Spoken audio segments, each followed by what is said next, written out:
La gestion de la santé et de la sécurité au travail en entreprise fait encore l'objet des croyances limitantes dans certaines entreprises. Des croyances qui freinent, du moins ralentissent l'efficacité de cette gestion. Dans cette vidéo, je vous expose trois croyances qui, de mon point de vue, freinent l'intégration de la santé et de la sécurité au travail dans les opérations. La connaissance, c'est-à-dire la connaissance de ces croyances, va vous éviter, vous, peut-être dans votre entreprise, d'éviter des accidents ou du moins de commettre les mêmes erreurs que les entreprises qui ont connu des accidents, parce que mon souhait est que vous soyez capable d'améliorer votre productivité et la qualité de vos produits en misant sur la prévention des accidents du travail.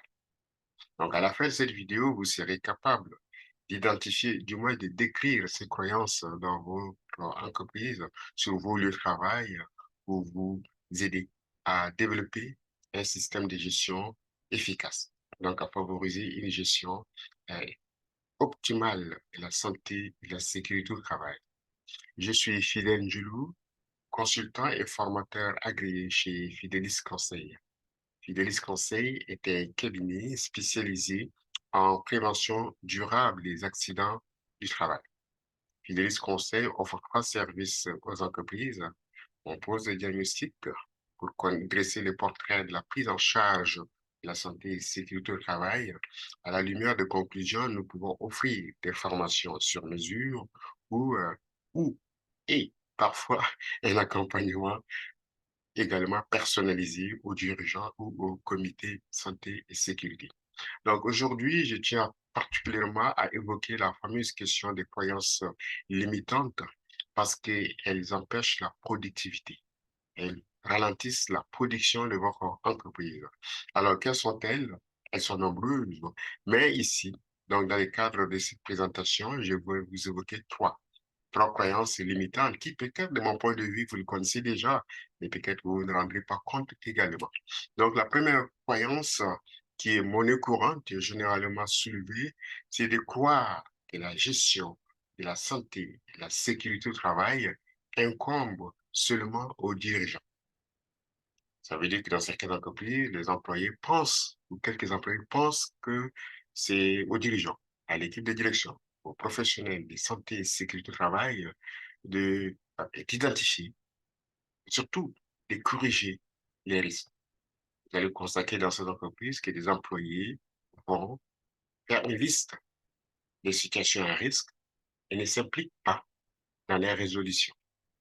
Ils vont préférer solliciter leurs coordonnateurs, leurs responsables santé, sécurité, travail, leurs conseillers, du moins gestionnaires ou superviseurs, et de faire la suite. Donc, les employés se désolidarisent des activités de santé et sécurité au travail, ce qui n'est pas du tout intéressant pour une bonne démarche de prévention des accidents au travail. Qu'est-ce que vous devez faire dans ces cas? C'est qu'en tant que dirigeant, vous devez dire, ben, attention, il y a quelque chose qui cloche. Arrêtez-vous, allez à l'écoute de vos employés pour le comprendre, pour discuter avec eux. Et au mieux, offrir des activités selon leurs besoins, selon leurs demandes, pour mieux les conscientiser afin de les impliquer dans une gestion efficace. Et surtout, de participer à la mise en œuvre de votre politique de santé et sécurité au travail. Deuxième croyance limitante, c'est de croire que le comité est l'unique responsable ou est capable de tout faire en SST. Ça également, c'est une croyance qui ne facilite pas une démarche ou qui ne favorise pas une démarche de prévention durable des accidents. Parce qu'il y a un tel comité qui pense tout faire, centralise toutes les activités de santé et sécurité au travail, ce qui exclut par conséquent d'autres acteurs, non de moindres, comme des employés, la démarche de prévention. Donc, une fois que les employés qui sont sur les postes, qui effectuent ou exécutent des tâches sont exclus d'une démarche de prévention des accidents de travail, imaginez les conséquences. Elles seront nombreuses. Par exemple, qu'est-ce qu'il faut faire comme comité, comme entreprise pour impliquer les employés? C'est de permettre la prise de conscience également des employés.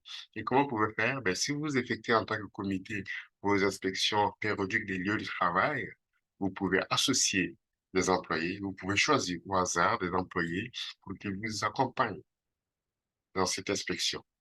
Cela va les allumer, vous allez susciter leur intérêt et ils vont progressivement prendre goût aux activités. Donc, ne centralisez pas tout au niveau du comité. Laissez la place à d'autres acteurs de l'entreprise qui ont des contributions importantes et c'est de cette manière que vous allez tous travailler. Donc, comité, ne faites pas tout, partagez. Partagez les responsabilités, impliquez les autres acteurs. Troisième croyance limitante, c'est de croire que l'inspecteur vient juste pour sanctionner. Ça, on a constaté dans certaines entreprises que le comportement des inspecteurs ou parfois les inspecteurs tout court, juste d'une mauvaise réputation dans certains milieux au point de créer de la méfiance chez les employés. En d'autres termes, les employés se méfient des inspections et souvent c'est dans les cas des entreprises qui connaissent des accidents et que l'inspecteur fait une visite ou une opinée et puis constate des manquements et effectivement pose scellé ou bien sanctionne. Et ça, c'est pas de bon augure. Donc, les employés se méfient de ces corps des métiers très intéressants pour la prévention des accidents. Qu'est-ce que vous pouvez faire dans ces cas en tant que direction, en tant que comité? Ben, c'est de solliciter une franche collaboration avec l'inspecteur. Si vous constatez que l'inspecteur est arrivé deux, trois fois après un accident, il a scellé et qu'il a une mauvaise réputation, eh bien, appelez-le.